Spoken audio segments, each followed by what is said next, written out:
During my second week of traveling around Austria by backpack, I hit a point where I was too worn out to continue walking. It was an exceptionally hot day, and I was prepared to give up because my feet were covered in blisters. I decided to hail a ride to the closest train station because I was in the middle of nowhere, but my luck ran out. I waited there for what seemed like hours for a car to come to get me. They are not to fault. My clothes were filthy. I had spent 2 weeks sleeping in the woods. I was so relieved to be able to sit down and rest my feet for a little while that when a vehicle eventually rolled up, I didn't think twice about getting inside.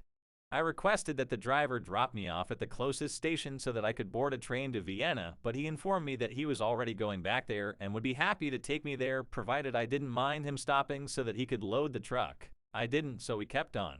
He seemed to be extremely nice as we engaged in some small talk. Up until we arrived at the first stop, the journey was fairly fun. He loaded his truck as I went for a short stroll and purchased some water at a nearby petrol station. Several times during the voyage, he had offered me beverages, but I had always denied it because I didn't feel comfortable doing that. We continued our journey to Vienna after I climbed back into the truck. He let me know that since it was such a hot day that removing some clothing wouldn't be a problem for him almost quickly after we started again. Despite my assurances to the contrary, he brought it up a few more times. In addition, he said that he has previously had other hitchhikers sleep in the back and asked if I would like to do the same. I turned him down once more and began to feel a little awkward around him. I decided to get out of the truck at the next petrol station. He was driving past his stepfather's car when all of a sudden he almost yelled at me to put my head down and hide because he didn't want him to see me in the truck. That seemed unusual to me, but I thought so because I was surprised by his ranting.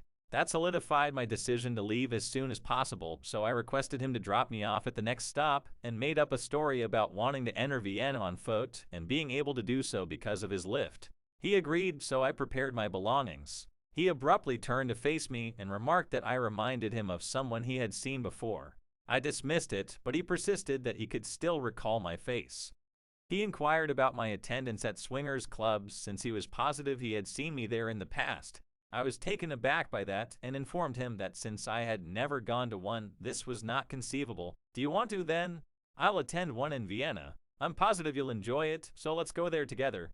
I informed him that I had no desire to accompany him and requested that he drop me down immediately since I needed to exit the truck as soon as possible. He didn't respond but instead reached into his pants and began driving while masturbating. I stood still, gripping my bag on my lap, unsure of what to do. Since he ignored my cries for him to let me out, I kept planning to leap off as soon as he stopped anywhere and attempted to ignore what he was doing there. He stopped what he was doing and suggested that we should take a shower together since a petrol station was approaching. I told him sure, why not, since I reasoned that there would be people nearby and that it would be simpler to get rid of him. I ripped open the door as soon as he stopped pulling up and ran across the gas station's parking lot in the hopes that he wouldn't pursue me. He didn't, so I just kept moving forward till I lost sight of the station and came to a busy street. I didn't realize I'd left my shoes in the truck until my breathing settled and my heart stopped pounding. Up until I reached Vienna, I made the final few kilometers barefoot while keeping an eye out for the vehicle. Next story. A young shopkeeper from Bedfordshire decided to play the Good Samaritan and rescue a lost tourist over 40 years ago. It would turn out to be among the spookiest and most compelling paranormal experiences in recent times. On the late evening of October 12, 1979, Roy Fulton, a 26-year-old carpet fitter from Dunstable, was traveling back to his house from a pub dots tournament in nearby Leighton Buzzard when he decided to stop and pick up a young man who was waiting on a lonely section of Station Road outside of Stambridge. Fulton, a devoted Liverpool fan, was thinking about the next game and the possibilities of his club at the time, and thoughts of ghosts and the paranormal were the furthest thing from his mind. He observed a young person standing on the near side verge looking for a ride in the headlights of the minivan. Fulton decided to stop in front of the hitchhiker as he was making his way up the road towards the van after deciding he was either going to Tottenham or Dunstable. He was dressed casually in dark slacks, a pullover, and a white collared shirt. Nothing appeared to be unusual. The man entered the vehicle through the passenger door. When asked where he wished to go, he just pointed down the foggy road further ahead. As soon as Fulton engaged the Mini's clutch, the van started to move. For a few minutes, the ride was silent before Fulton decided to offer the kid a cigarette. It was the moment when a scenario that had previously been entirely conventional and comfortable abruptly crossed a boundary into the odd and unsettling world of the unknown.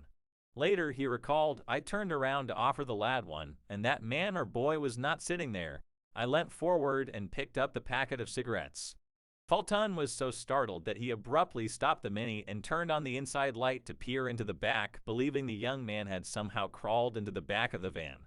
Roy Fulton was alone himself, and there was nothing else. Fulton, who was now afraid, sped to his neighborhood pub, the Glider on Lover Road in Dunstable. He told his scary tale aloud to the landlord, Bill Stone, and a gathering of regulars while trembling and looking astonished. His experience left him with two unsettling thoughts. First, that the creepy pale-faced teenager was somehow connected to an earlier car crash that had gone unreported. And second, that the depressingly silent figure would somehow follow him home. Michael Goss, a writer and researcher, later spoke with Fulton, who also participated in the prestigious television documentary program Arthur C. Clarke's World of Strange Powers in 1985.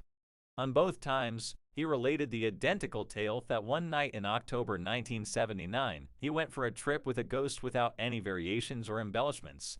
There are phantom hitchhiker stories from many diverse and distant nations, including Sweden, Pakistan, Canada, Korea, and South Africa, but Bedfordshire motorist Roy Fulton's encounter stands out as one of the most intriguing and thought-provoking of all.